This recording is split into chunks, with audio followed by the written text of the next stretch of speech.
Pension നിഷേധത്തിനെതിരെ KSRTC pensioners organisation Kottarakkara unit പ്രതിഷേധ ധർണ സംഘടിപ്പിച്ചു. 6 മാസത്തെ പെൻഷനാണ് മുടങ്ങിയിരിക്കുന്നത്.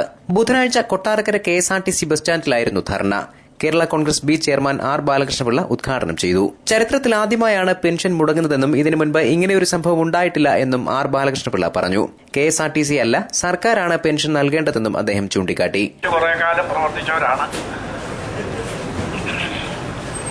പക്ഷെ ഇങ്ങനൊരു ഗതി ഇത്ര പെട്ടെന്ന് വരും എന്ന് ഞാനും നിങ്ങളും പ്രതീക്ഷിച്ചു കാണുകയെന്ന് എനിക്ക് തോന്നുന്നു. കെഎസ്ആർടിസിയുടെ ഭരണം നടത്തുന്നത് കെഎസ്ആർടിസി അല്ല, യഥാർത്ഥത്തിൽ ഗവൺമെന്റാണ്. Association Kottarakkara unit secretary P Muraleedharan Pillai അധ്യക്ഷനായി. കോടതി വിധി അനുസരിച്ച് പ്രതിമാസ പെൻഷൻ ആദ്യ ആഴ്ച തന്നെ വിതരണം ചെയ്യുക, കെഎസ്ആർടിസിക്കുള്ള ഡീസലിന് അമിതമായി ഈടാക്കുന്ന നികുതി സാധാരണ നിരക്കിലാക്കുക, സ്വകാര്യ ബസ്സുകളെയും സമാന്തര സർവീസുകളെയും നിയന്ത്രിച്ച് കെഎസ്ആർടിസിയുടെ വരുമാനം വർദ്ധിപ്പിക്കുക എന്നീ ആവശ്യങ്ങളും പ്രതിഷേധക്കാർ ഉന്നയിച്ചു.